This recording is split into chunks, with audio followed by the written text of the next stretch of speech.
You are experiencing the Knuckleheads of Liberty podcast. It is October 16th, 2024, and welcome to the Knuckleheads of Liberty, where we're bringing you the people and the organizations fighting for liberty around the country and in your region. Today, we have a special show. We have a person who's actually running for Congress with us today. Is Chris Bish, and she is running for the 6th District here in California. So this will be a great conversation with the election just a few weeks away. But before we get to that, let me introduce you to the panel. In our lower left-hand corner, we have Leon, the Word Brathwaite, last word in Liberty. He is a retired engineer in the state of California.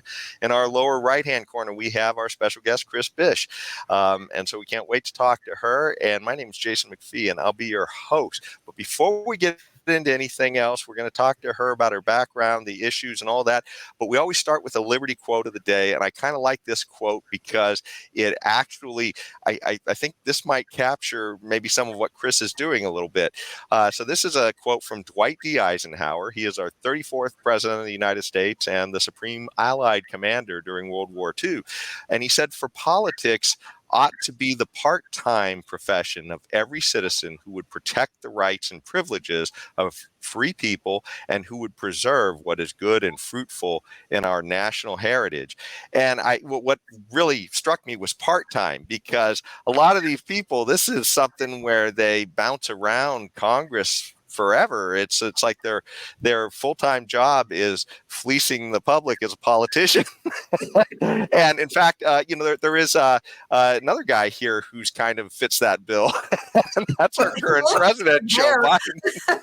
And he was actually been in the Senate for 36 years. He served as vice president for 8 years, and he managed to get into some other trouble in the 4 years before he became president. But anyway, he spent most of his life in, figuring out how to manage our lives, I guess. And that's probably a big part of the reason why we're in a lot of the trouble we're in today. Yeah. But getting back to the quote, what do you guys think of that quote? I think it's kind of an interesting quote. It is absolutely beautiful. It is what the founders intended. Was a part-time legislature, not the geriatric ward that has become Washington, D.C. It's like you send them there to die, but it's more like the living dead. They just wander the halls, bumping into things, crashing everything, including our economy. It's terrifying. Great, Chris. If they actually died, it might not be so bad. If we said exactly. We've got some weekend at Bernie situations going on. Peter Ginsburg. Okay, they had her propped up somewhere. Yes, Dianne Feinstein will also qualify. Joe Biden. I mean, people who have been propped up horribly. I mean, come on. Weekend at Biden's. That's why we see him just laying on the beach. Sleeping. The world is burning and he's sleeping on the beach. It's a real problem. Yeah, even though his party has decided, this office isn't for him still, he's still there somehow. Hanging out. He wasn't qualified to run for office again, so they give us what's her face, and then they leave him snoring on the beach. Yes. And riddle me this. How does that lily white old man lay on the beach every single day and not get a tan?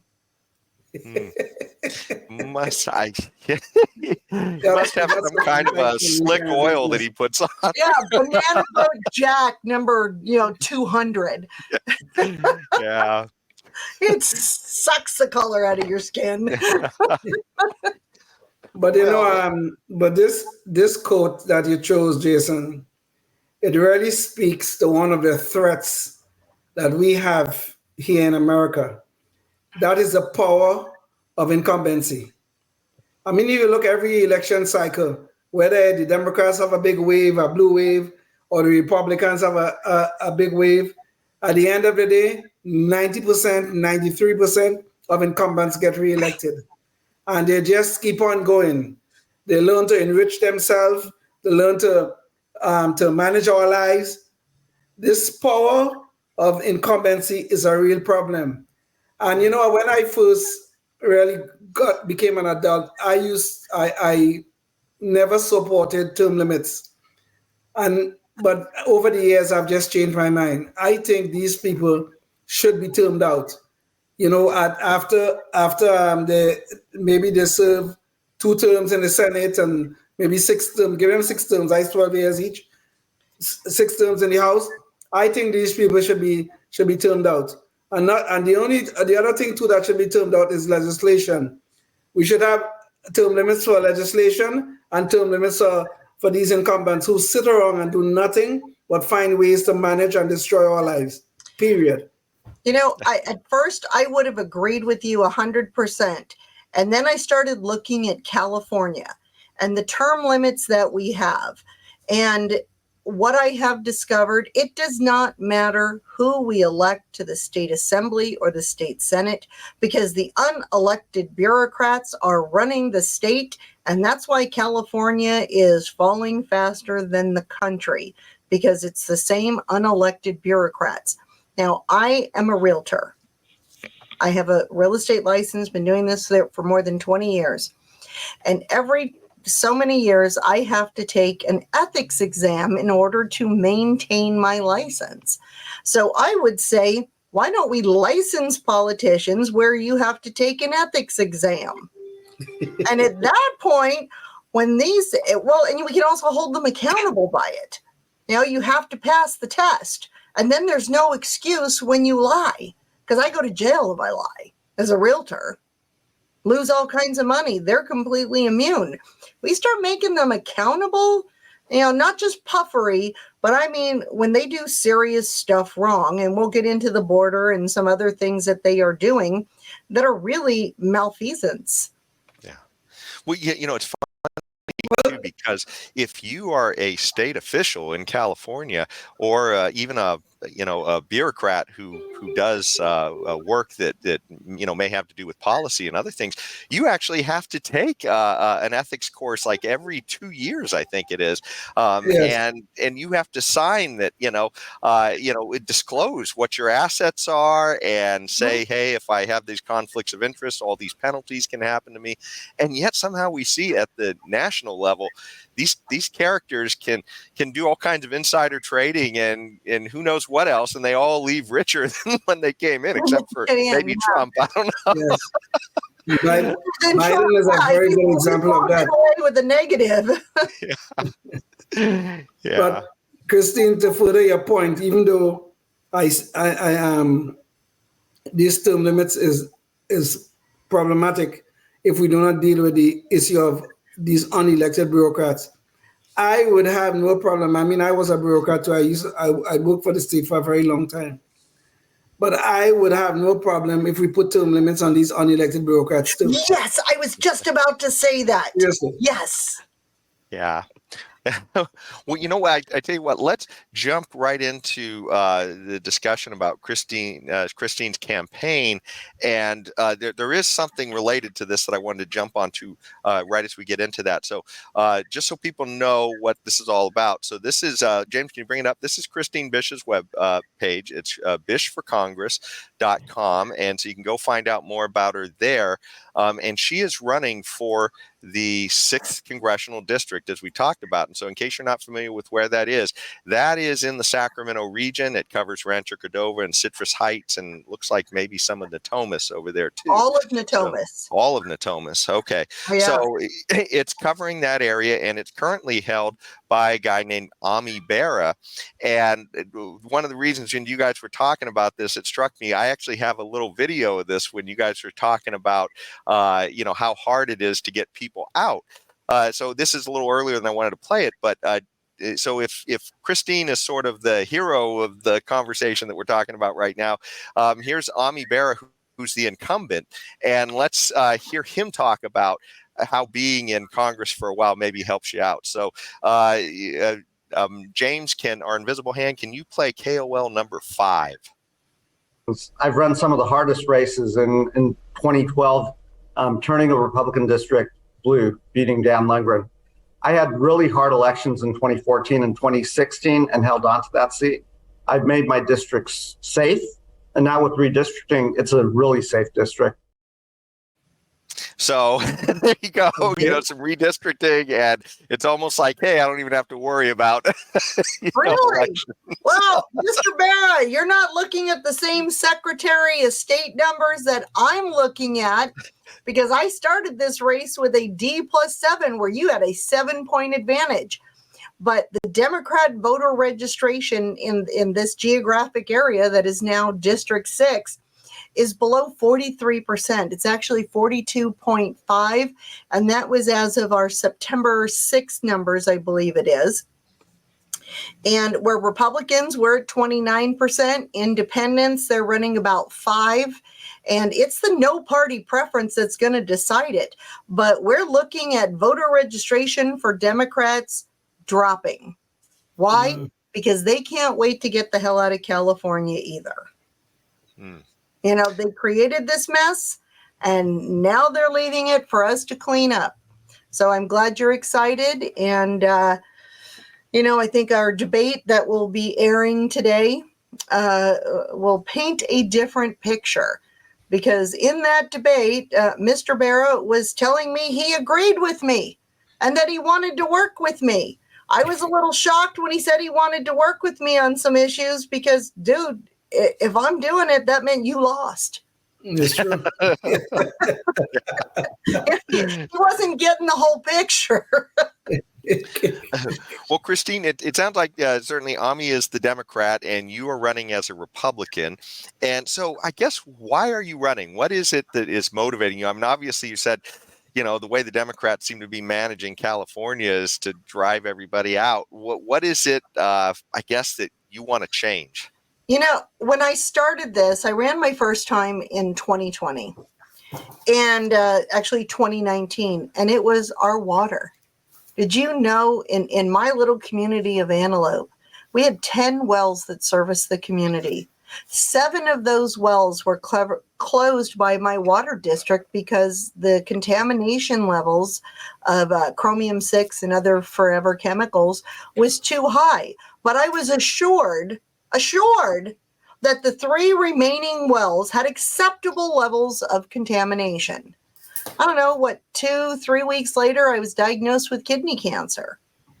And so I reached out at the time. My representative was Doris Matsui, and tried to call, tried to write, email, even social media. And I didn't even get the courtesy of a form letter saying, thanks for contacting us. Here's a Ouija board. Keep in touch,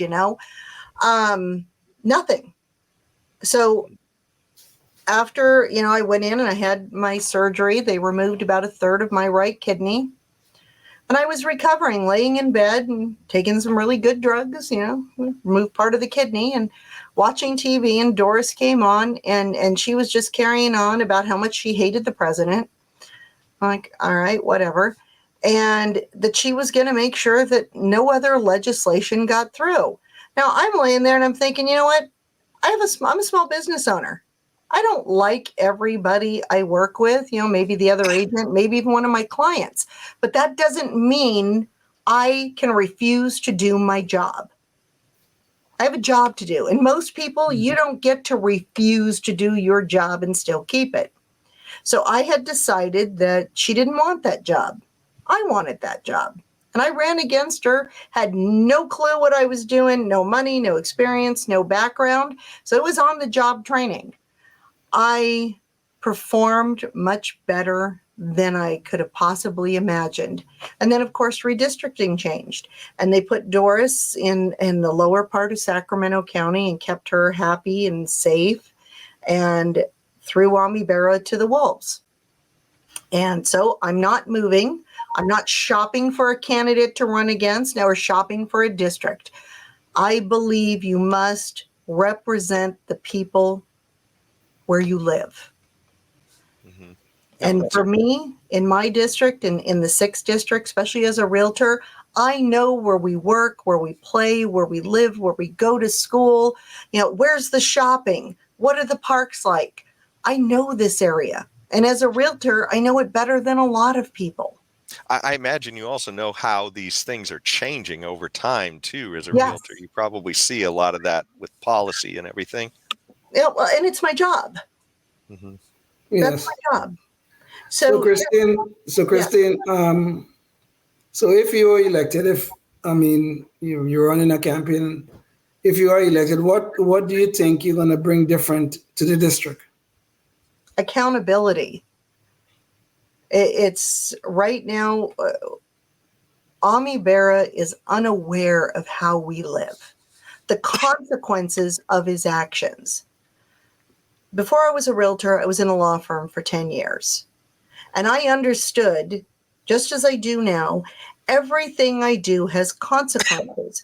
So before I sign a contract, write an offer, do anything like that, I consider what are the ramifications of what I'm doing.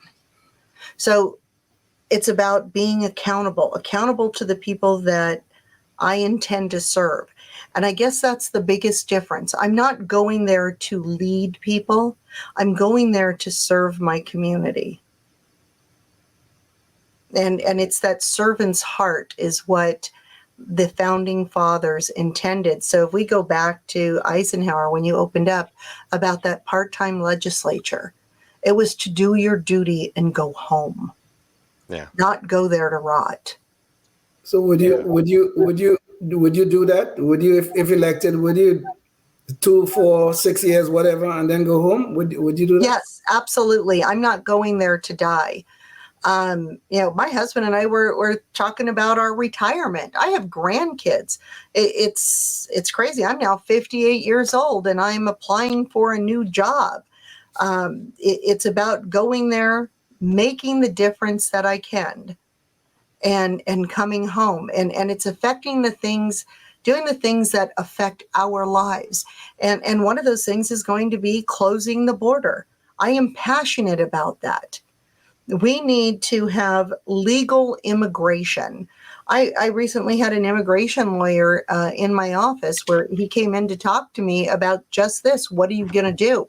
We've got people in other countries who have spent money, hired lawyers, they've got sponsors, they have the income to support themselves, not be dependent on the American people. They want to add to our culture, add to our melting pot, and bring something that education and history and culture that makes us all better, not gangbangers taking over apartment buildings, sucking up resources, beating up old ladies on trains, Lake and Riley, where women are being raped and murdered. This is not what immigration is. That's an invasion. Well, Christine, let me take a moment to show a little video clip, because we had, I was going to show this later and I thought we'd get into this topic, but since we're in it now, we have, James, we have KOL number 7, the video clip, and that kind of gives us a sense of the scope of what this immigration problem is. This is a news clip, I think, from right around the end of 2023, beginning of 2024. So, James, can you play KOL number 7? Back here at home to the crisis at the southern border. Record numbers of migrants crossing over this week. And our team was there today as busloads of migrants were released onto the streets in Arizona. Our Julia Ainsley is there. Tonight, Customs and Border Protection overwhelmed by an unprecedented number of migrants crossing the southern border. Nearly 50,000 undocumented migrants crossed in just 4 days this week, shattering records never seen before. The record levels pushing border stations past capacity. In Eagle Pass, Texas, migrants crossing dangerous waters and waiting by the hundreds to be taken in by Border Patrol. In Arizona, agents dropping off migrants in downtown Nogales to free up space. And so you can see, I mean, there's huge numbers of migrants, and the government is just simply releasing them into the interior without really any vetting, other than to say, I'm here because I'm persecuted and I'm applying for asylum. That's it. So yeah, well, anyways, yeah. So go ahead, Christine. I know you were already jumping in on this issue, but I just wanted the people to see that, hey, look, this is a big issue. We're not just simply imagining this. Well, these aren't migrants. These are illegal aliens violating our laws. And I hate, and Christine, I just want, if I hate to hear the words undocumented migrant. I just hate it. They are illegal aliens or illegal whatever, but they're not undocumented migrants. Yes. Go ahead, Well, I'm that's sorry. like calling the drug dealer an undocumented pharmacist. Yeah, thank you. Thank you. Oh, Christine, I'm going to steal that, okay? I'm going to steal that. Okay. Well, why does the government arrest the undocumented pharmacists? I wonder. They don't arrest the other We undocumented. don't know who all their clients are. You Yeah, never know. yeah, they might be Hunter Biden's pharmacists. We don't know if it's Hunter Biden. Remember, they never found out who lost their Coke at the White House. Yeah. Gosh. This is a caricature, just a parody of what our country is. Yeah. And I'm very conscious of the word that I said is. It's not was. We are not past tense. We're just in a downturn. And like a phoenix, I believe in this country. We will rise. Well, I did want to show a little bit of numbers too, so people can get a sense of the scale and when these things changed. So, James, can you bring up the visual? So this is a website called usafacts.org, and they seem to have a lot of good information about a lot of different topics. This particular page is on immigration. And what I thought was interesting about this is they have time scales where they can show, the amounts of people crossing the borders. This particular thing is a stat right here is from 2020 to 2023. And you can see these border encounters. And so as the Trump administration ended, you can see these numbers are very low. And then you can see as the Biden administration took over, these things just exploded. And of course, now you can hear Kamala talking about the big reductions they've had with their recent policies, I guess. And so, No, they're already here. Yeah. Well, there's that, but these numbers are still, even if they're reductions from this massive peak that looks like it's about 6 or 7 times whatever was happening during Trump's administration, they're still 3 or 4 times what was happening during Trump's administration, and they're celebrating that as as some kind of a victory.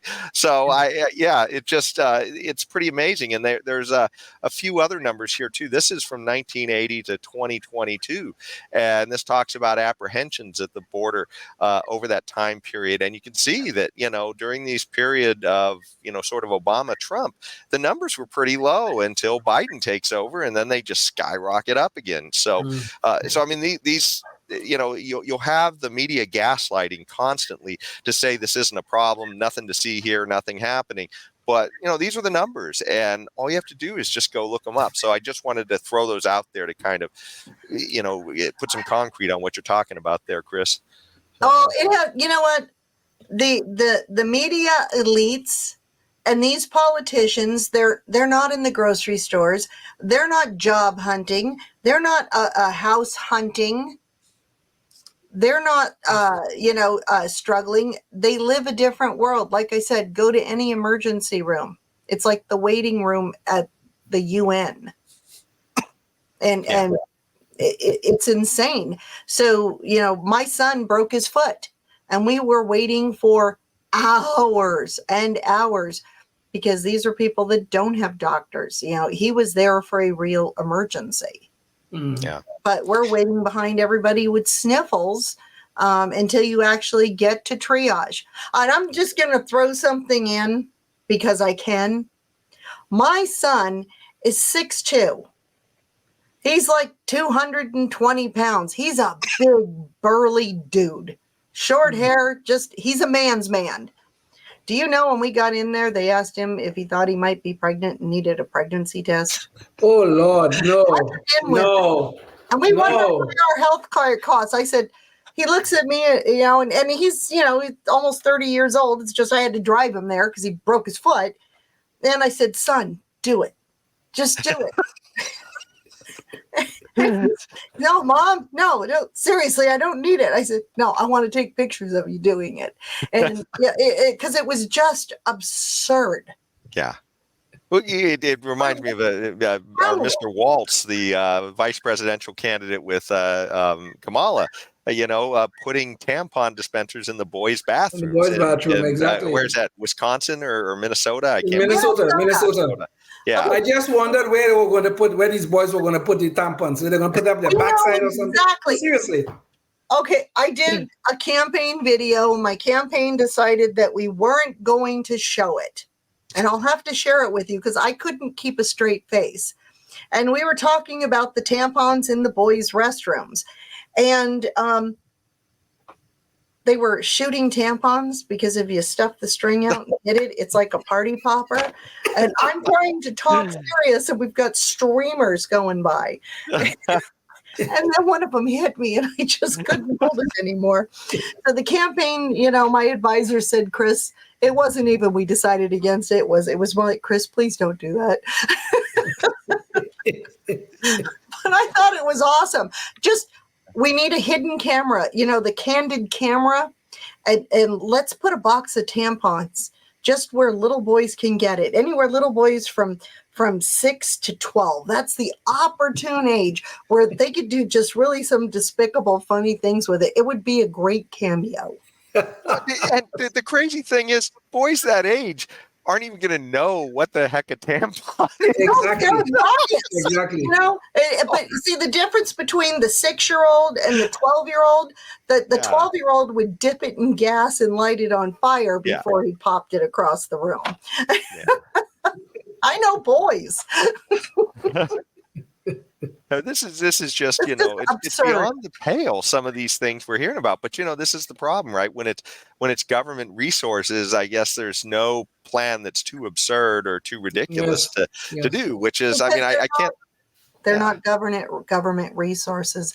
They're our resources. Exactly. Taxpayers' resources. Absolutely. Yes, this is our money. Yes. Yeah. And I want a refund for every tampon dispenser in the little boy's bathroom. I will follow you on that one. Yes, definitely. Well, I tell you what, if you're watching us on public access, we still got a lot to talk about. We're going to talk about how Chris's campaign is going, and we're going to talk about some other issues too.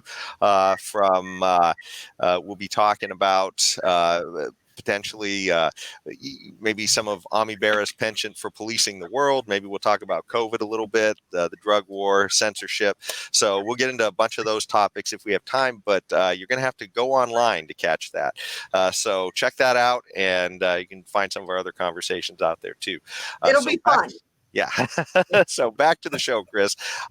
So one of the things I wanted to ask you about was so I guess you're saying that you think the campaign is pretty close at this point?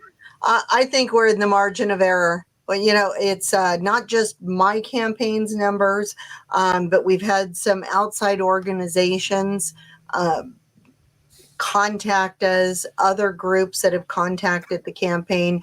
We've had organizations actually contact the state Republican Party who believe this really is a targeted race. Now, if you go to Ami Bera's website, and it's Get Out the Votes, if you go to his website /GOTV, you will see he says that this is the closest race in the state. Those are his words, not mine. I'm just glad he confirmed it. Okay. Yeah. Of course, this is California. It may be that there are no close races. Hopefully that's not true, though. Hopefully you're running. In California, they may only look so, They may look so. We have made amazing strides in election integrity because that is a passion of mine. So our sheriff, who, believe it or not, Sacramento County Sheriff, he is a Democrat, but that man has my respect. He is cracking down on crime. He is standing up to the politicians. I don't care what his political party is. I believe this man is doing the right thing for the right reasons. And I talked to someone on his staff. They actually have deputies picking up the ballots from the drop boxes to maintain a chain of custody. That doesn't fix all of the possible problems, but Sheriff Cooper, I'm proud of you. And I'm proud of the job that you are doing. Yeah. And that's coming from a staunch Republican, independent, kind of libertarian-leaning tiger mom. Well, I think you gotta give credit where credit is due. I mean, Exactly. this Cooper guy has been around for a while. I've heard about him. I think I might have voted for him one time just because of the things I've heard about him. I didn't know this latest stuff you just said. I didn't know any of that. But yeah, I'm glad to hear that. I'm really glad to hear that. He's not the person that I thought he was. He's so much more. And, I'm just proud of the job that he's doing. And if nothing else, it demonstrates that we have to vote for the person, not the critter they worship. Yeah, it's true. Yeah. It's true. I agree. Chris, Yeah. one of the things I like to ask, because one of the things we're trying to do on this show is empower people, if they want to get up to make a difference, kind of the way you're trying to do, how they go about it and what kind of resources are available. So you're running as a Republican. Are you having to finance all this yourself, or is the Republican Party helping you out? And if so, what kind of resources does it take to run if you want to run a campaign? Okay, so I've self-funded a lot, got myself in, but I am fundraising.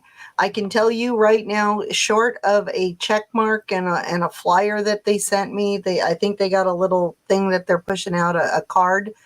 I'm getting no help from the Republican Party. And in fact, I think there's a few that are working against me. No, I don't think it. I know it. That's what happened to Larry Elder, too, by the way, when he had a yes, chance to go against Gavin Newsom and the Republican Party didn't even help him out. Exactly. So it's Exactly. terrible. Exactly. Well, it's, I don't exactly do what I'm told. And I guess that's the libertarian in me. It's you do what's right, not what's expected.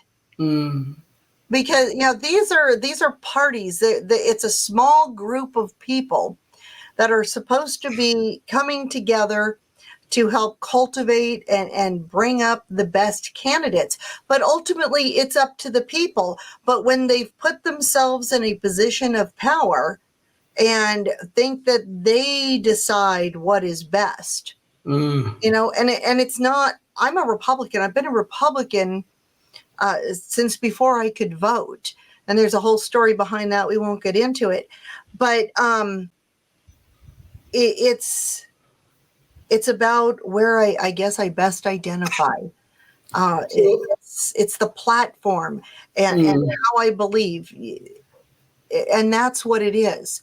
I'm not loyal to the people that are currently in charge. Indeed. So, Christine, if here we are less than 3 weeks from the elections, and the Republican Party is not giving you very much help. How are you getting your message out? We are doing it by good old-fashioned door knocking, making phone calls. I'm on the phones every day. I have volunteers that all over the country. We have a group in Alabama, people in Texas, people in New York. It's beautiful what's happening. It's seeing people activated. And I can't take all the credit for that. We're seeing what the current, I guess, group of politicians has done, Republican and Democrat alike. The border right now is the worst it's ever been under Joe Biden and the Harris regime. And we saw that brief, I guess, break that we got with Donald Trump. But I remember going back to as a girl, listening to politicians on both sides of the aisle. We even watched Ronald Reagan give blanket amnesty. You did, yes. And that was supposed to be the end of it. That at that point, then things were going to change, and we've slowly watched it get progressively worse. And I'm going to be honest with you, the people that were coming over at that time, these were hardworking people. And, my dad, he was manager for a resort. And I had a choice of working in the kitchen or working with the maids at this resort. And I wasn't going to clean squid. So I worked with the maids. I think I was 13 years old. And these maids did not speak English. But I can attribute my work ethic to those wonderful women who didn't treat me any different. I was cleaning toilets. There was no such thing as gloves or a scrub brush. You got a wash rag and you had to get up underneath the rims. My nails never looked so good. But I was expected to work and there was no special treatment to me. And for these women, they were supporting their families. They did not have time for, some kid to slow them down. And so I was expected to keep up. So my view of the people that came through at that time and the gangbangers and the drugs and the spies and the terrorists and the criminals that are coming over now, those were not the honorable, hardworking people that were looking for a better life. I'm not getting sold on that with this crew that's coming through. Well, and this is the problem. I mean, this is where, to me, the libertarian argument makes so much sense on so many of these things. It's about the incentives. I mean, you've seen what's happened in New York. I mean, Mayor Eric Adams is saying, look, this issue is going to destroy New York City. He said that, in front of the city council.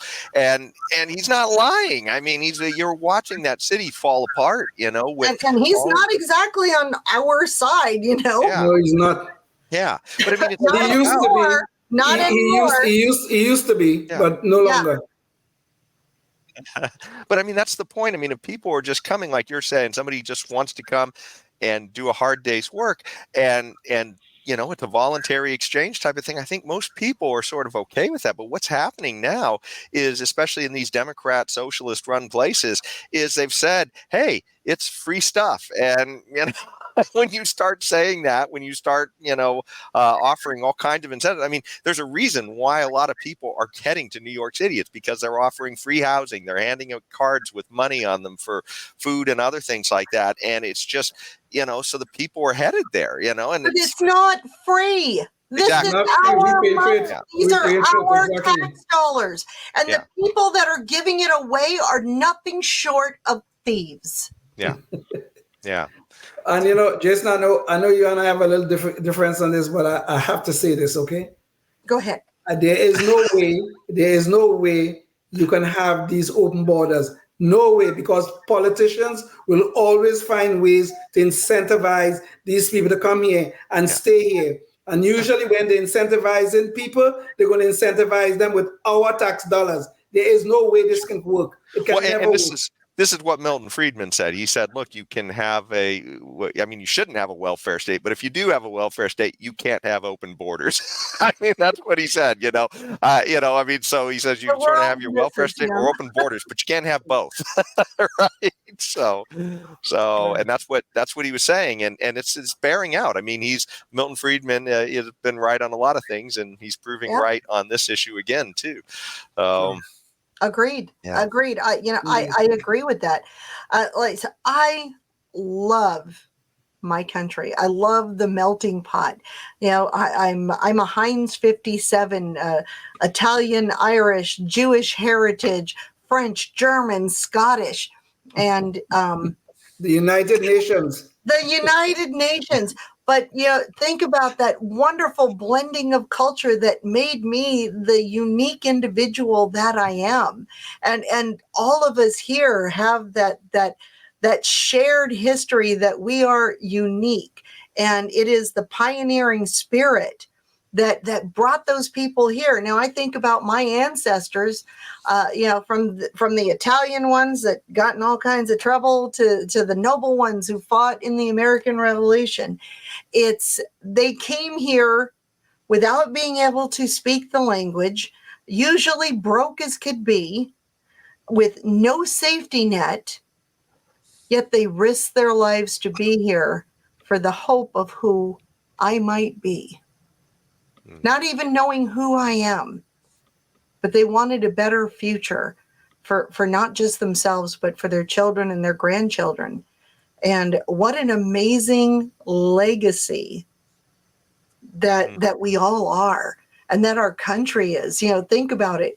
On St. Patrick's Day, we're all Irish. Yeah. You know, how cool is that? Yep. Yeah. No, it's wonderful that we can, have these shared things. Unfortunately, it feels like with the Democrats, they're constantly trying to divide us on these things. And Yes. instead of everybody having fun sharing each other's culture, it's like, accusations of cultural appropriation and just, Well, that's about control, because you have to put us into check boxes. You know, when you start looking at just filling out a piece of paper, it wants to know what's your ethnic background. Are you white, but white, not Hispanic white?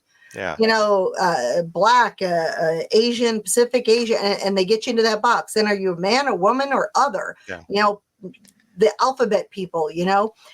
and you start going through and you look at all the little boxes that they want to divide us into and separate us. Yeah. United, that is how we are strong.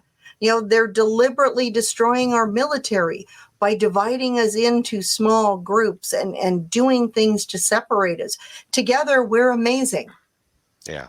We are the strongest nation, the strongest people, and it is our differences that make us so powerful. And I don't mean to sound mushy, but amazing that God gave us all this opportunity. All these people just threw us all together and found out that, there's going to be some fighting and some bickering, but when it really counts, we come together. Come together. Yeah. It's kind of funny, the Martin Luther King said when he made his famous I Have a Dream speech, that he said that he hoped that one day his 4 little children can grow up in a nation where they are judged not by the color of their skin, but by the content of their character. And I have known about that since I was a child. That statement since I was a child, and I always hold to that it's the individual that's important. And you're so right, Christine. They're always trying to put us into some little box. Are you black? Are you this? Are you white? Are you the other? And they always have some scheme that they think is going to work out. But the whole thing that they are doing is nothing but Jim Crow all over. Yes. That's what they're doing. It's Jim Crow again. And they expect us to go along with this damn nonsense. And this is a big failure, I think, of a lot of conservatives. We don't fight back against this nonsense enough. We really don't. I do. Well, I'm glad to hear that. I really am. Yeah. Well, that's. I got enough fight in me for a few. Yeah, I'm like my own battalion. Yeah. But you know something, Christine. Where the rubber does really meet the road. Most whites, and I do not mean this in any offensive way, please. Most whites, the first time somebody says you are a racist, the argument stops. They are afraid to be called a racist. Even when they are speaking truths that we need to hear, the minute somebody say, oh, there's a racist, or like right now, you're speaking some things, and I'm a black man, and I can say, Christine, that's some very racist, and all of a sudden the conversation ends. This is the problem we have, that we cannot be afraid to be called racist, or in my case, be called Uncle Tom. We cannot be afraid of these things. We have to speak truth. We always have to. Leon, you look at the experiment that we just lived through, that we're about to go through again, which was COVID. Yes. They convinced a population, a huge percentage of our population, to be afraid to breathe. Yes. We look back in history and you wonder, my ancestors, why did the Jews get into the cattle cars? Why did they willingly go to their death? So the modern interpretation of that is, why were people willing to put masks and double mask and triple mask their children and isolate them? Why did we let our sick and elderly lay in hospital beds and die alone? Those are questions that only history will ultimately answer. So I would say, well, they convinced a lot of people to be afraid to breathe, and they convinced a lot of people to get into those cattle cars. There were several that fought back, and they were relocated to Israel. There were several people who fought back. We filed lawsuits. We refused to be masked. We refused the vaccinations. We refused to be the cattle. And their experiment failed. Well, Christine, there's something I want to jump in now because you brought us to the COVID issue, and I think maybe this is a good demarker, maybe of a difference between you and Ami Bera. There's probably a whole bunch of differences between you and Ami Bera, but I think this one is critical because, like you said, we have lived through something that is sort of a once in a century, maybe certainly once in a generation type of thing at best, where the government has trampled all of our rights. And so Ami Bera was much more on the side of the government in that sense, of central planners and thinking that we needed these lockdowns and government should be telling us what to do. And in fact, I have a couple of video clips of him at the moment because he was being interviewed at a conference, about what the proper response was to this. And so I'd like to play those now because I think this gives a really good juxtaposition between the two of you. So, James, can you play KOL number 2? Yeah, the second week of March, people started to put in social distancing measures in Seattle and California. Fairly early on, Governor Newsom here in California, as the first state, went to voluntary stay-at-home orders to fairly quickly to mandatory stay-at-home orders. New York was a little bit after us. Washington State was around the same time as California. Unfortunately, you've seen other states like Florida and Texas that have still not issued mandatory stay-at-home orders statewide. And we've been pushing the administration at the federal level to issue that order as opposed to leaving it to 50 states. So there you see, he's literally saying, hey, look, we need to force all these states into lockdown. So we can't even have the experiment happen in different states of what might work best, and people trying to decide for themselves. We have another clip, too, of him talking about this lockdown issue with masks as well. So, James, can you play KOL number 3? I was wondering if in NDC, anybody is yet thinking about how we're going to unroll shelter in place. I'm sure many people wonder about this, and especially if it's going to be coordinated or if it'll be a county by county basis as it was stood up. I think in an ideal setting, you would have the federal government coordinating with the states and the local public health authorities. You'd also have the science guiding this. We have to know what level of immunity exists in a community, and we can start then releasing those folks that have some level of immunity back into the community, either to care for folks that are still ill or to get the economy going again. You'll hear this debate about whether we use face masks on the general public to also reduce spread. We're in the process of getting the CDC to change their guidelines. We do think once we've taken care of our healthcare workers and first responders, then it probably does make sense to make sure the general public, for a limited time, does use that protective face mask. So you can see here, Ami Bera was all in on, hey, look, whatever the science tells us, we've got to do whatever Mr. Science tells us. Mm-hmm. And of course, who was the science? It was just a bureaucrat named Fauci. Oh, exactly. Mr. Science should go to jail. Yeah. Well, and Ami Bera, I think it was 4 times, because at that point, Nancy Pelosi did the whole proxy voting in Congress where you didn't have to be there. You could give your vote to someone else. So it was actually Memorial Day weekend, 2020. Ami Bera gave his vote to another member of Congress and said it was for health problems.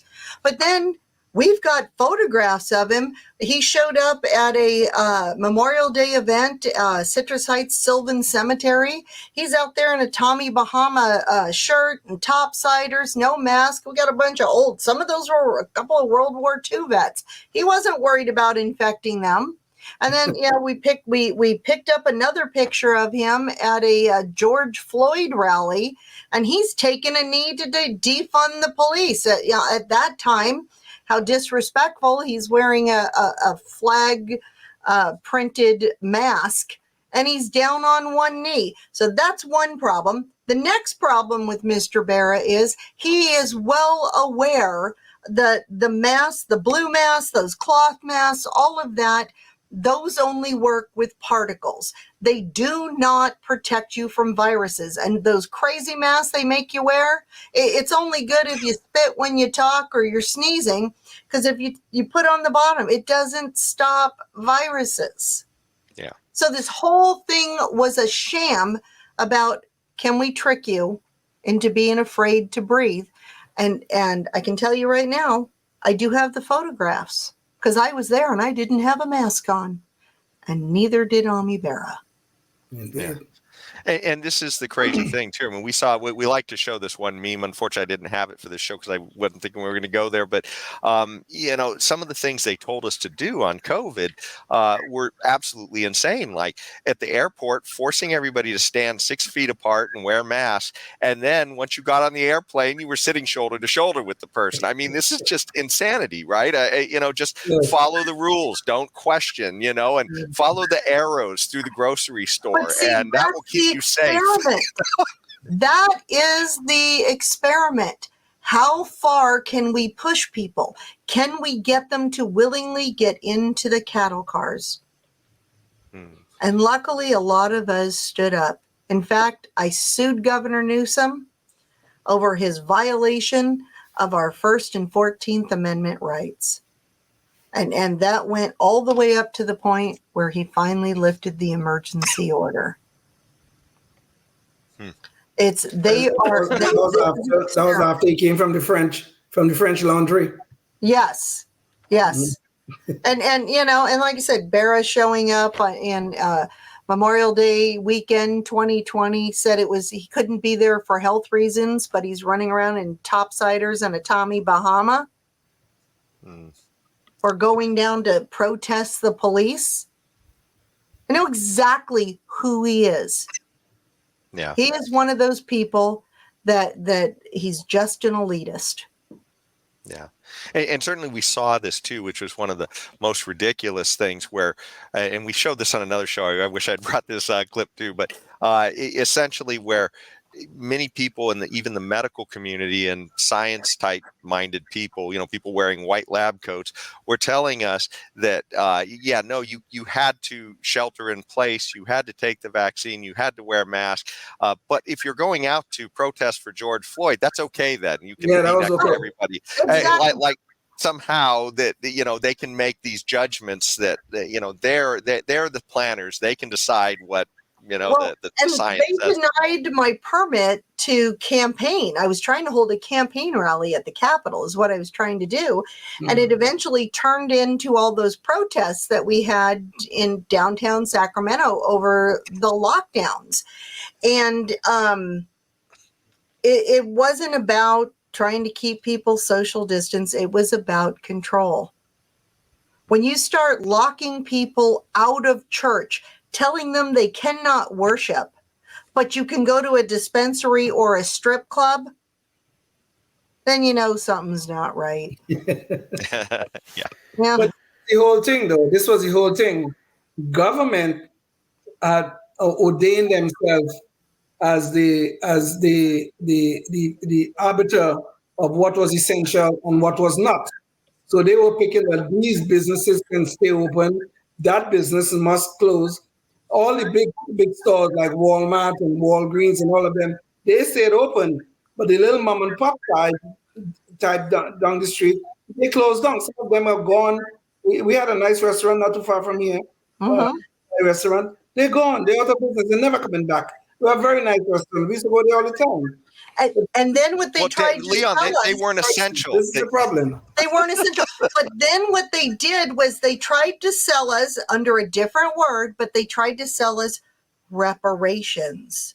If your business was harmed, if your company was harmed, you were locked out, we have money to pay you off. Mm-hmm. As if money can replace the business, if money can replace your family farm, your home, your family structure, bring someone back who died from their ridiculous policies. They tried to buy us off. Yeah. Even worse, in places like Exactly. San Francisco, they had you check race boxes when they paid you off as well. So you only got paid off if you met the criteria as well. Yes, right. So that's Exactly. pretty horrible stuff. But when you start thinking about how they tried to buy it off, and then you put the term reparation in there, a light goes on. It's a buy off. You know what you did was wrong, and you're trying to buy our silence. Yeah. Well, another thing with respect to silence as well, I wanted to say is let's look at maybe Ami Bera's thoughts on censorship, I guess. And so, James, maybe you could bring up the visual here.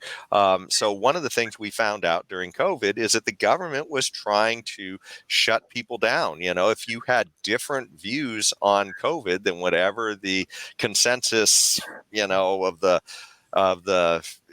WHO, the World Health Organization, or somebody else, then suddenly you weren't allowed to speak, and it didn't matter whether you were a doctor or others. And so Zuckerberg even came out eventually and said, "Hey, yeah, look, the government was there pressuring us to shut people down online." And of course, we know from Elon Musk buying Twitter and now turning that into X, that there were also all kinds of files back and forth where the government was trying to pressure them as well to shut people down, which is a huge violation of the First Amendment. But I think it's instructive to find out. Zuckerberg was the first one to come out. Yeah. Because the first rat doesn't go to prison. I suppose so. Yeah. But one of the things, too, I thought it was informative here is, what did Ami Bera think about this kind of stuff? And so we can see here in this article that he had on The Hill that was, I think, co-authored between him and somebody named Seth Berkley. And they had this article on when it comes to vaccine misinformation, social media needs to be proactive in finding solutions. And so they talk throughout the article about, hey, look, you know, we know what vaccine science is, and we just can't have these vaccine deniers running around and having other information out there that stops people from getting their vaccines. In fact, at the end, he says, this is not about taking sides in a debate or a topic in which reasonable minds can disagree. This is not about one point of view versus another. It is about fact versus myth. The safety and efficacy of vaccines is scientifically settled fact. So now, once again, this was a vaccine. Yeah, it was never a vaccine. Yes, this treatment that they made suddenly broke all of the paradigms on how much time it took to develop a safe vaccine, which is about, somewhere between 6 and 10 years. And they did it in a period of about 6 months. And then they told you weren't allowed to question that. So before the FDA is literally telling you that, no, you don't get a choice to what you want to put in your own body or to try medications on your own. We're not going to allow you to do that. But, oh, hey, by the way, we want to force this thing on you in you also don't get to ask questions about that, or you're just a science denier. Well, So. yeah, that's a clot shot, and was treating us, as far as I'm concerned, he is as guilty as the monsters with the Tuskegee experiments. Oh, yeah. Yeah. If I am wrong, correct me. I see him as nothing more than that. I mean, I don't know that there's necessarily maliciousness, but the problem is these people who are on the central planning socialist. When you lie, you willingly lie. He knew it did not meet the criteria of a vaccine, that it was untested. He is responsible. Yeah. For his own actions. Yeah. What gets me about a lot of these people is they think that they have knowledge that's better than the rest of the public, and therefore they think they can make decisions for us. And that's what's scary when these people get into these positions. And a big scare comes up. They use that to be able to grasp power. And so I'm hoping, it sounds like you definitely want to push back against that kind of power grab, if you're able to make it to Congress. Doctors have to have malpractice insurance. Just like lawyers, even me, I have errors and omissions insurance as a real estate agent, because the mistakes that I make, that doctors and lawyers and other people who are required to have this type of insurance, is because the mistakes that you can make can ruin people's lives, if not cost them their lives.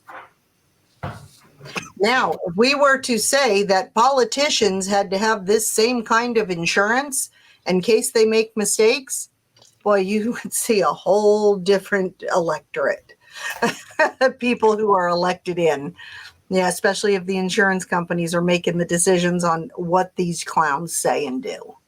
Yeah, I can't remember what they call that, but it had to do with having not having to have liability if you're executing public business, for these decisions. Qualified immunity. Qualified immunity. Yeah. In other words, free for all. Yeah. And that is where I think we could get government much smaller if the people who were running things understood that they didn't have qualified immunity. You can bet they'd want this to be a much more simpler system so that they could understand exactly what kind of risk they're taking on when they make these decisions. But the system is so big and cumbersome that a lot of them, I think that they don't even necessarily always know if they're violating your rights or not. They just do it because they think they can. Well, and especially with Barra under, Nancy Pelosi, he wasn't even there to vote. Did you know during that giant omnibus bill that they did, was it 2020? I mean, that big behemoth, that Barra wasn't even there. He sent a letter. I think it was Byers from Alabama who had Barra's proxy to vote on that. In fact, 220 members of Congress were not there. It was done by a handful of people. Wow. Yeah. A lot of people didn't know that. And, even Marjorie Taylor Greene was one of the people that gave a proxy to somebody else. Yeah. Wow. Okay. I think Byers had eight proxies. Debbie Wasserman Schultz had a bunch of proxies. They were voting for other people. Wow. Well, they were out vacationing, doing whatever. This is insane. Yeah, that's one of the things that I was really happy about with McCarthy. Not that he was my favorite person and voted the way I wanted him to, but at least he ended the proxies as it should have been done in Congress. Yeah. Yeah. He got that done, and I was happy to see that. Well, I know we've gone over an hour here, so I didn't want to take up too much more of your time, but we did have, if you have time for a couple of lightning questions real quick before we hit our Knucklehead Noise Patrol. Okay. And let everybody know, hold on, let them know, I do not have these questions in advance. You're getting the raw answer. Damn, you're not Kamala Harris. Okay, we're glad to know. No, I don't have a script or anything. Well, this is a very important one for, I guess, liberty-minded people. But what are your thoughts on policing the world? Because we know Ami Bera is all in on this. He is for sending money to Ukraine. He is for sending money to, the Middle East. He is for sending money to Asia. To our role in Asia as far as policing that area there. What would you be voting for if you went to Congress? Would you be for trying a little more on the Ron Paul side of things, or a little more on, I guess, the Joe Biden policing the world? No. I'm more of a Ron Paul there. We have to take care of ourselves and our people first. Now, that does not mean that we can't help other people, but if you've ever had not much to eat, you feed your family first. And then when you have things left over, a little extra, you're in better case, then you share with other people who do not have as much. And that doesn't mean we can't tighten our belt and help other people. But Americans cannot be expected to take care of the world. That's not our job. And this is a crazy thing, and this is, one of the reasons I like the libertarian position on this. But there's nothing that's keeping us as individuals from sending our money over there if that's what we want to do as an individual. But the idea that that there's some people That we're that being forced it to. all. Yes, exactly. So that's especially when we have these problems here, like the $750 is all they're handing hurricane victims, but they're literally trying to prop up the economy in Kyiv, and it's just. It's insane, the priority. It is insane. These things. Well, and it's intended that way. It's the more we get used to it, you tell the same lie over and over again, and eventually it becomes truth. Except for people like us who get in the way, who speak louder, and the more lies they tell, the louder we get. And we don't want to be the crazy person saying, don't drink the water. But or don't drink the Kool-Aid. Don't drink the Kool-Aid. That's right. Yeah. Yes, but we have to stand up, and what, patriotism and doing what's right. It's infectious, and as people wake up, and they look around and they see their own lives, or they see a reflection of strength, something that is in them, and that they understand that you're not alone. We see more people come to the rally call of truth. Well, the question that always comes out here is that, to me at least, is yes, I understand the concept of America first, right? You would have to take care of your home before you can take care of your neighbor and all that kind of stuff. Absolutely, I totally agree. But it still leaves the open question of what do we do about evil in the world? And some of that evil threaten some of our interests. What do we do about that? Well, right now, what we are doing is funding the evil. Yeah. Under the Biden-Harris and with the cooperation of Ami Bera, we have a nuclear Iran. We're on the brink of World War III. We have given up our energy independence and our national reserves in order for Putin to be able to put in his own pipeline, to see more energy independence coming out of the rest of the world. Well, we're trapped not being able to use our own resources. Yeah. This is insanity. Yeah, it feels like oftentimes we're shooting into a crowd and hoping to hit the bad guy, and who knows who we're hitting. Maybe they're all bad guys. Put out a fire with a colander, you got a strainer and you're trying to put out the fire. Yeah. And where, Ami Bera will be soft spoken, and he'll seem reasonable. But it's not what he says and what he appears. It is his voting record. And he cannot hide his voting record. He voted against the Laken Riley Act. He voted against the SAVE Act. He voted against the Protect Women and Girls in Sports Act. We can go on and on. He voted to approve illegal aliens to vote in Washington, D.C., and then voted against having ID here in California. You can't buy spray paint or cough medicine without an ID, but you can vote to put him back in office? Yeah. Come on. Yeah. Probably hoping that a lot of people who shouldn't be voting maybe are out there voting as well. Another question I had, though, this is a really serious one for any liberty-minded person, is about the debt. And James, maybe you can bring up the visual on this. If you talk about an existential hockey stick, which we hear the left talk about all the time, an existential hockey stick, you couldn't see one that mirrors that more than our debt. And this is from our treasury.gov, and it shows in 1924 this was the size of our debt down here. Now it's gone up just like a hockey stick to over 35 trillion and counting. And you can see what that means in terms of our productivity. This is debt to GDP. You can see how it was around 100% at World War II. So those are the kind of emergency situations where you might have the government spend more to fight that evil Leon was talking about, maybe. Right.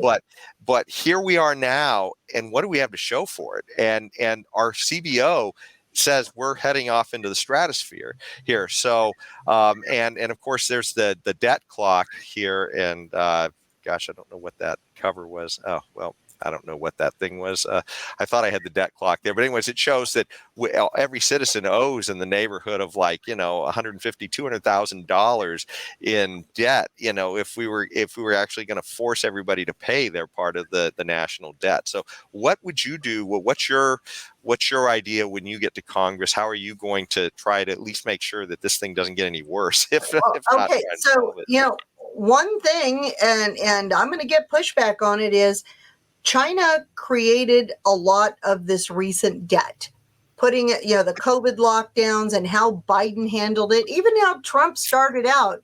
He had bad information, and, you can give him a little bit of a break, but he kind of put us here. He learned his lesson, and I'm willing to give him another chance. But, the Biden-Harris administration, with the help of Ami Bera, really created this, and we're submissive to China. So I'm all for, holding China accountable. And I think they owe us restitution on the debt that was created by the virus that they created and how it was handled. I believe China owes America a lot of money, and that we need to erase some of that debt as restitution. Yeah. Next thing how or where would we get this adjudicated? Well, that's going to be Congress. We control the purse. That will be legislation, and it will be an ugly fight, but it's one I'm willing to take up. Next thing we have to do is get rid of these ridiculous omnibus bills that are nothing but pork, that return, I guess in Ami Bera's own verbiage, he says he's recovered tax dollars for, pork projects around Sacramento. We have to stop with these omnibus bills, and each piece of legislation has to stand on its own. And what's brilliant about that is it makes a bigger voting record to hold politicians accountable. And we cannot keep doing these continuing resolutions. It's a credit card. We've got to cut the credit card, and that means making some hard decisions. Some decisions that could cost me and other people possibly our re-election, because we're willing to say no. You got a kid that wants to eat dessert first and not get the healthy things that they need. Well, guess what? You have to be a parent, not a friend. Yeah. Well, this is part of the reason I think why they have these omnibus bills, is because it's an issue of practicality. If they wanted to vote on all of the things that are covered in those bills, they would never be done voting. And I think that's why we need to hold them to the fire on this and force them to choose what's important enough to vote over. Because the problem is that they're slamming all kinds of stuff into these bills that somebody like a Nancy Pelosi will say, hey, you can read about what's in it after we pass it. Exactly. Well, and the Supreme Court just did something amazing when they took away the ability, or limited the ability, of the different agencies to set policies and then enforce their own policies, right? The IRS, we set up these codes, and then we set up the enforcement for our own codes, but it was never voted on. Elected officials didn't do it. And this was by design, with these politicians, to surrender the power of Congress, the entire body of Congress, over to 3-letter agencies. And as we start, the Supreme Court laid the groundwork for this, is to start eliminating some of these 3-letter agencies and return power to the states. The Constitution is very clear what the power of the federal government is and what the role is. It is going to be the people who, like me, who are strong enough and not worried about re-election, because I'm going there to serve, not to lead. Okay. To make the hard decisions that a career politician won't make. Yep. Yeah, no, that's something that they're not there for. They're there to get richer. Like I said, just like my kids, you got enough friends. Yeah. You need a parent. Yeah. Well, I think we're getting close to the end of the show here, and I was wondering, I did have that video I wanted to show of yours. I also did kind of want to. How much time do you have? Do you have like 5-10 minutes? We can go all night. Oh, okay. Then let's do our. Okay, so I guess what I'll do.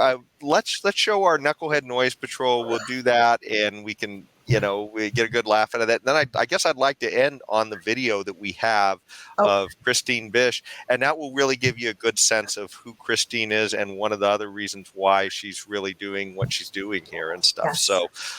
So let's jump to our Knucklehead Noise Patrol that we like to do when we want to talk about something kind of funny that happened recently. Some crazy person might have said in the media or something, and in this particular case, it's Martha Radish of what is it?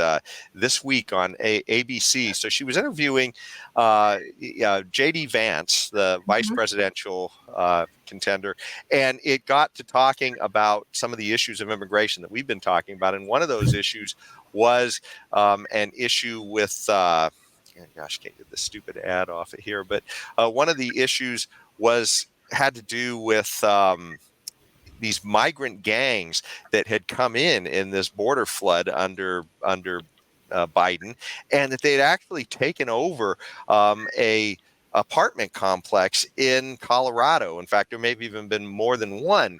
It was several. Yeah.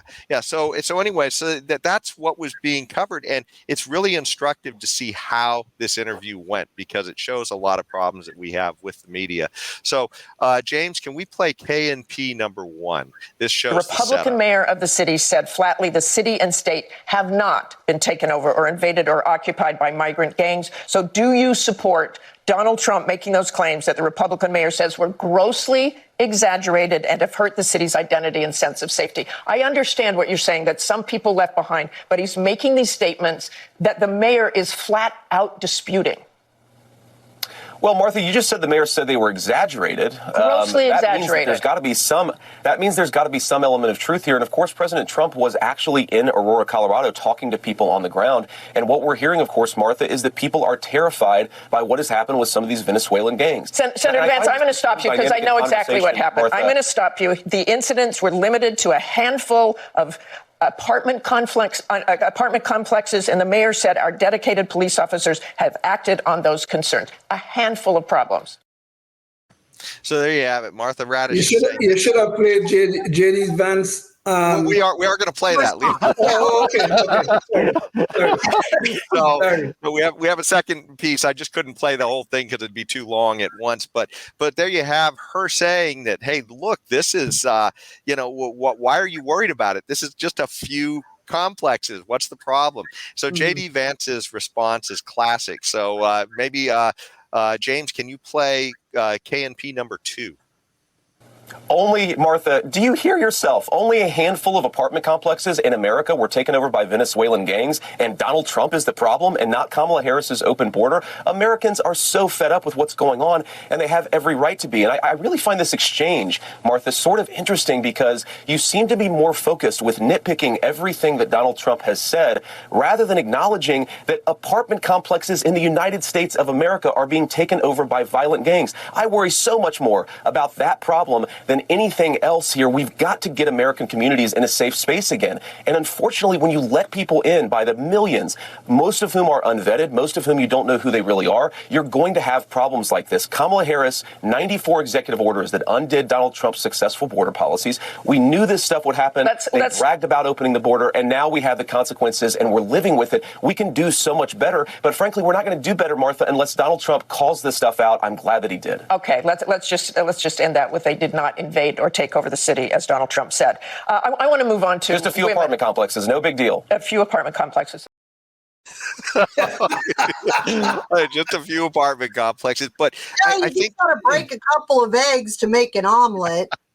Well, I think this is so instructive because not only does it talk about the immigration problem that we've been talking about, but it also talks about the media problem as well. I mean, there used to be a day when journalists would have salivated for a story like that to go and dig on it and find out, hey, the government's telling me it's not a problem. We're dealing with it. And they would have been all over it. Instead, she's just like calls him, oh, yeah, the police chief told me there's not a problem. So what are you talking about here? That's journalism today? I mean, I can't even believe it. It's just absolutely insane. But and we have a fix for that. And that's going to be a disclosure, a disclaimer that says that you are a journalist and it's unbiased, or if you are there for entertainment and opinion. Just saying. Yeah, no, we have the same sign or same picture behind each of us. But personally, well, go ahead, Leon. The thing is here that the media have picked a side in this quote unquote fight between the Republican Donald Trump and the Democrat Kamala Harris. They have picked a side, and their side is Kamala Harris and her disastrous policies at the border, because they don't want to say that, well, they are letting all these people in the country so that down the road, the Democrats are going to have votes. They don't want to say that. Oh, we're only doing this out of compassion. These people may be persecuted, so we have to make sure they're safe and all that kind of nonsense. So anytime you hear anything bad come out about these migrants, murder, rape, they're taking over buildings and all that kind of stuff, they always try to downplay it and minimize it. And I love what J.D. Vance said. They took over buildings in America, not in wherever they came from, in America. And nobody seemed to be concerned about this. They picked a side, and the side that they picked was not citizens. It is literally that simple. You picked a side, and that makes you a traitor, and you should be treated as such. Yeah, well, the way I see it too. I call it like I see it. Yeah. I can tell. The way I see somebody like Martha Radish, though, is that, I don't care if she has an opinion and it's different, and she, if she even wants to throw that in there. But the problem is these are the journalists who are telling us that if we say something that doesn't agree with us, that it's misinformation or disinformation. And these are the same people who want the government to silence people like us that are questioning them. That's the crazy thing here. I mean, I just it gets me as parents getting paid a lot of money to do that. Yeah. Yes. But the thing is, though, Jason, if you go and you turn on Fox News right now, okay, this is during their prime time, you're going to see a bunch of people there talking. They are opinion people, and they make that very clear. They are opinion people, they have opinions and that kind of stuff and things like that. But we have people like Martha Raddatz who masquerade as journalists. Yes. They masquerade as journalists, and all they give us is a bunch of their own left-wing opinions. Yeah. And it's true, she's masquerading, but the question is, who would police that, right? I mean, I really don't want the government coming in and policing, who's a journalist and who's not. So I'd rather just have the public have the common sense to know that, hey, this woman is crazy. She's got an opinion, and you probably better buyer beware if you're listening to anything she says, this Martha Radish. But it's the thing is that the irony is that she wants to use the government power to censor people, and she's trying to fact check there JD Vance at the same time saying, what you're saying isn't true. So I need to be the one to jump in and fact check you, which is what we saw in also during the debates as well. And that's where things like this are funny. Imagine if the three of us got together and we, kind of like the Hodge twins, and we just play her stuff, and then we stop and make fun of her and point out all the just ridiculous things, and and ask her if she's having a hot flash or what's going on today, girl.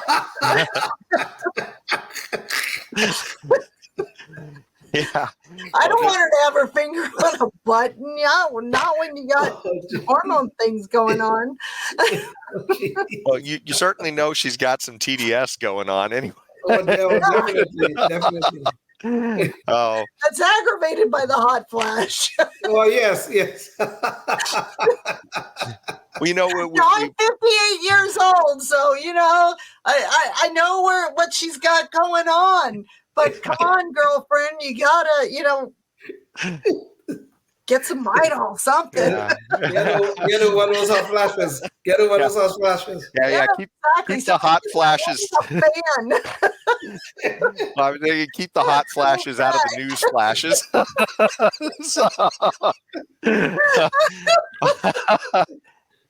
But I think though we've gone pretty long here, and so now I kind of want to wrap up with Christine Bish.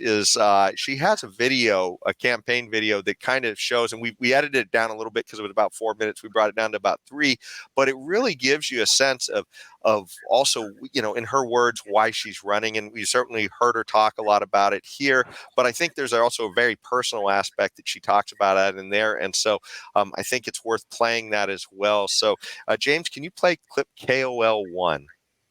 This is new tonight at 6. 2 people died in Sacramento County, and it appears they are the latest victims of fentanyl. The number of fentanyl-related deaths have increased exponentially over the last 10 years, and they have more than tripled since 2019. Last year, 5,700 people died of fentanyl poisoning. It's a synthetic opioid that is similar to morphine, but about 100 times more potent. The most recent numbers from the California Department of Health show Sacramento County alone reported 119 deaths in 2021. Clean and sober is one of the biggest damn mistakes this country's ever made. We all need to self-medicate periodically. Every city in the United States has become much worse over the past 3 years. Yeah. Drive around. There's not one city that's gotten better in the United States. And it's visible.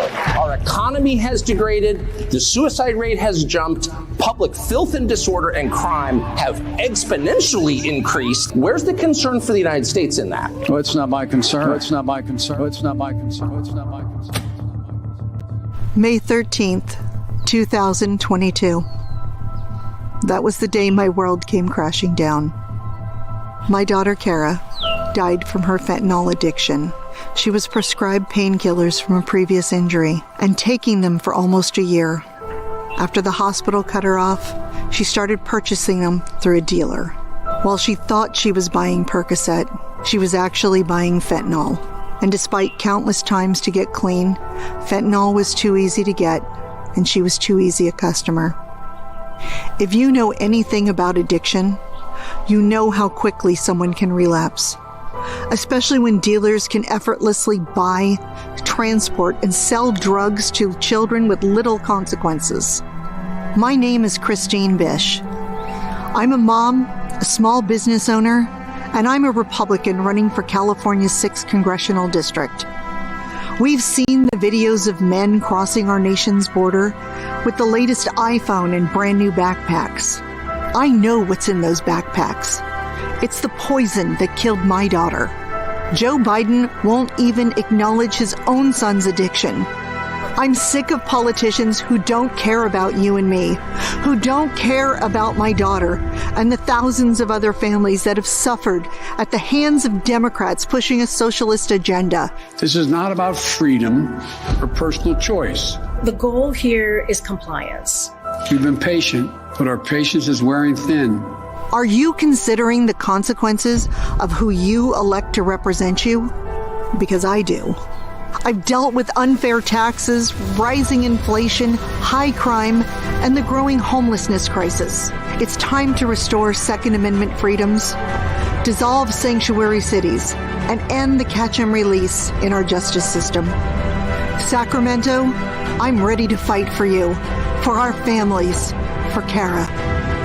I'm Christine Bish, and I'm running for California's 6th Congressional District to give you the representation you deserve. So there you go. And you can find that whole video on her website as well. And that is at, again, at bishforcongress.com. So Jane, maybe you could bring up that website. And I didn't know if you wanted to say anything more about that, but certainly, I mean, this sounds like, some of these policies of the way government has been mismanaged have certainly hit you personally very hard too. And I would have liked to have shown this at the beginning of the show, by the way, but because of public access rules, we had to save it for the end. No, so. it's fine. I really struggled making that video, and I struggle seeing it. I understand my daughter died because of the choices that she made. She made the choice to order those drugs, to take those drugs, and it took her life. I understand that.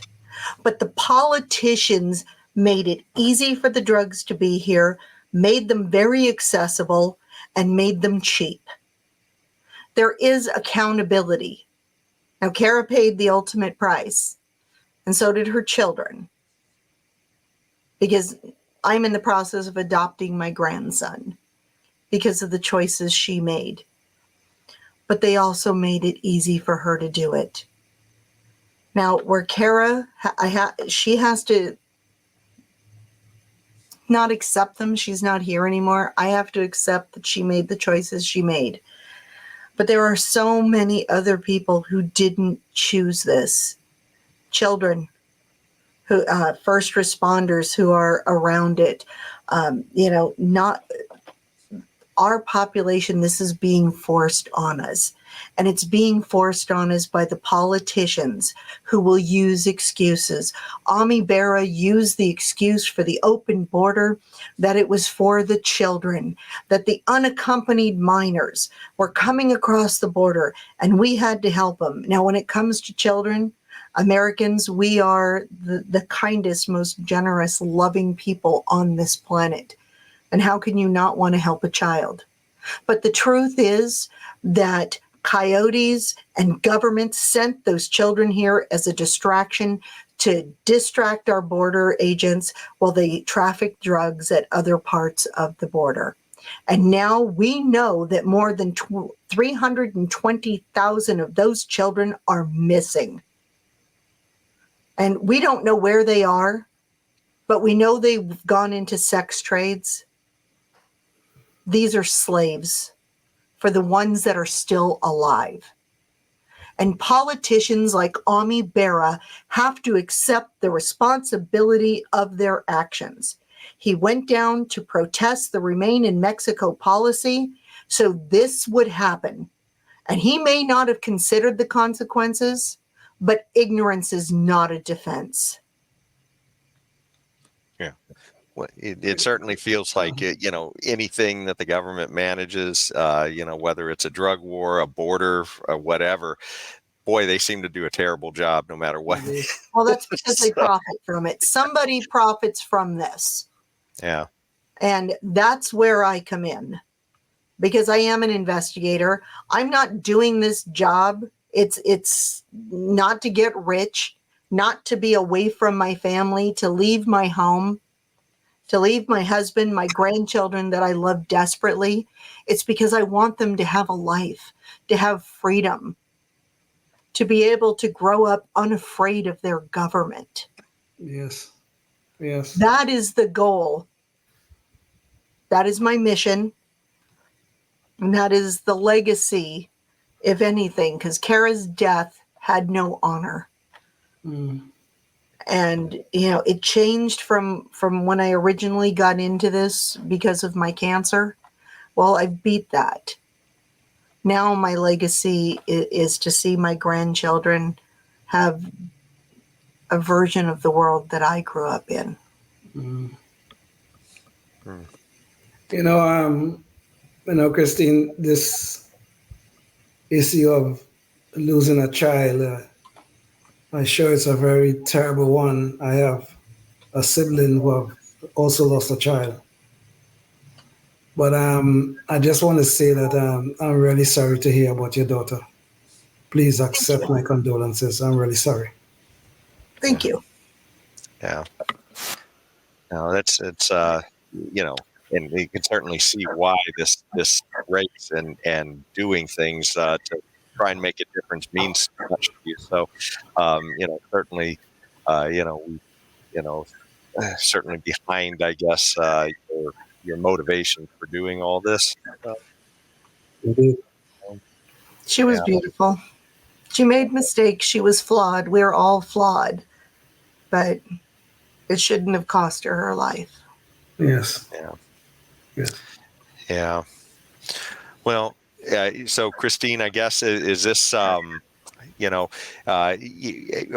question I want to ask you too, I guess, is, once this campaign is over and if it happens that you don't wind up winning, does the march go on? Are you planning to? Absolutely. I will not stop. I am a juggernaut.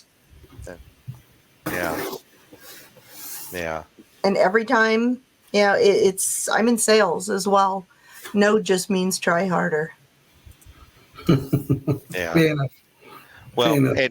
and I think this all comes right back to me to what Dwight Eisenhower had said at the beginning of our thing, and that this should be the role of politics, right? I mean, people who really want to go and try to defend their neighbors' rights, as free people, and that seems to be what your motivation here is. So certainly, we're hoping all the best for you in your campaign, because right now things are certainly we've seen much better days in California than were long ago.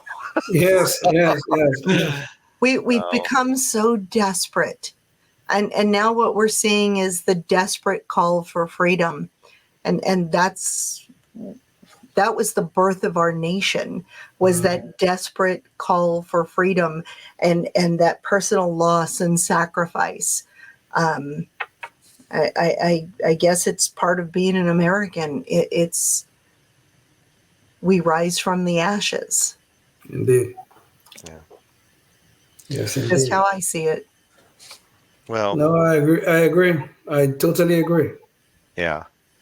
Yeah, well, that's kind of, a big part of why we're doing what we're doing on this show is because we want people like you to come and tell your stories. We want people like you to try to make a difference and stand up, because right now what's happening is, there's a lot of terrible things are happening to our kids and other things because we've sort of divorced ourselves from the way our country is managed and just I guess we're just accepted what it is that's coming down from the top. And I think it's at a time where we need to stand up and we need to try and make a difference, and we need to and everybody needs to be involved in that fight. It's something that if you want to protect your liberty and your children's liberty and that legacy, we all need to be involved in the fight. So thanks so much, Christine, for everything you're doing. And again, I want to point people to your website again at bishforcongress.com. And again, if you're out here and you're watching this, Christine's doing something. We've been interviewing people every week who are doing stuff to try and make a difference. So think about what can you do to try and make a difference as well, because that's the only way we're going to do it. They can vote. Your vote matters. In the last election that we had, a friend of mine lost her election by less than 30 votes. Your vote does matter. If nothing else, if you're in this district, it matters to me. Yeah. And to be honest, too, Ami Bera's first election that he won, and there was some issues with some campaign finance issues with that. And his dad went to jail. Yeah, threw his dad under the bus. And he wound up with 9,000 votes was the margin. So, I mean, even that is not a huge amount of votes. So, it's all these votes matter. So definitely, vote, but also, be thinking about what you can do too, just, on your own to make the world a little bit better for liberty. Makes a difference to me. Yeah. Indeed. Yeah. Well, thanks. Thank you. Thank you so much for joining us tonight, Christine, and thank you out there for watching us. And until next time, stay tuned and stay free. Oh, yes, indeed. Life, liberty, and the pursuit of happiness, always and forever. Thank you for listening to the Knuckleheads of Liberty podcast. Find us on Facebook, Rumble, YouTube, your favorite podcast network, and at knuckleheadsofliberty.com.